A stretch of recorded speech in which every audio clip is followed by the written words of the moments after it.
Assalamu alaikum. Bangladesh cricket is back. Bangladesh eventually, after a long time, won the series by 2-1.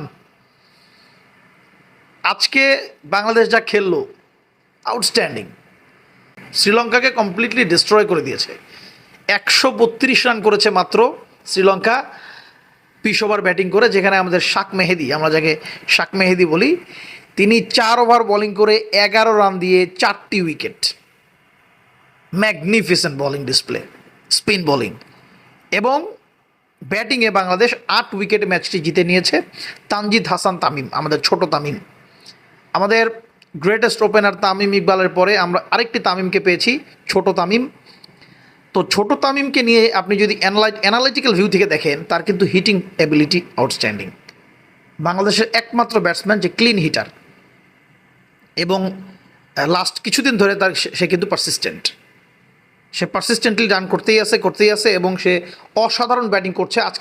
আজকে probably 6টা ছক্কা মেরেছে, 6টা sixes, 73 of 47, strike rate 155 plus. Unbelievable batting from Tanzid Hasan Tamim. তো আমাদের একটা player আমরা পেয়েছি, সবচেয়ে বেস্ট প্লেয়ার তানজিদ হাসান তামিম। এই প্লেয়ারটাকে নিয়ে আমাদেরকে সামনে এগোতে হবে এবং এর সাথে আরও কিছু কি প্লেয়ার আমাদের দরকার। তাওহিদ হৃদয়, আমি তাকে সবসময় হাইলি রেট করি। তাওহিদ হৃদয়কে আমাদের আরেকটু কাজ করতে হবে তাকে নিয়ে, সেজন্য একজন প্রপার ব্যাটসম্যান হতে পারে। তার যে উইক জোনগুলো আছে, অ্যানালিস্ট সামি ভাই যে বিষয়গুলো নিয়ে কথা বলে, এই বিষয়গুলো আমাদেরকে কিন্তু ক্লিয়ার করলেই আমরা কিন্তু তাওহিদ হৃদয়কে একটা বেস্ট ব্যাটসম্যান নাম্বার 4-এ পেয়ে যাব। এবং লিটন দাস, আমার ফেভারিট ব্যাটসম্যান লিটন দাস, তাকে আমি সেই শুরু থেকে 2015 সাল থেকে তাকে আমি পছন্দ করি। কিন্তু প্রবলেমটা হচ্ছে তিনি সুপার ইনকনসিস্টেন্ট, তার ধারাবাহিকতা একদম নাই। কিন্তু তিনি কিন্তু এই সিরিজের প্লেয়ার অফ দ্য সিরিজ।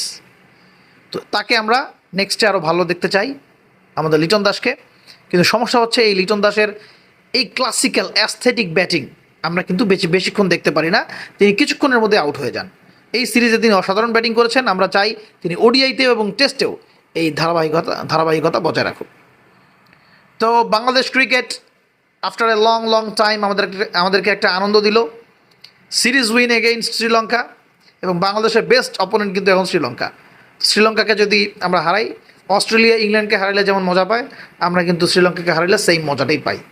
তো thank you very much Bangladesh cricket for giving us a lot of enjoyment, lot of ecstasy, lot of jubilation, whatever you can say.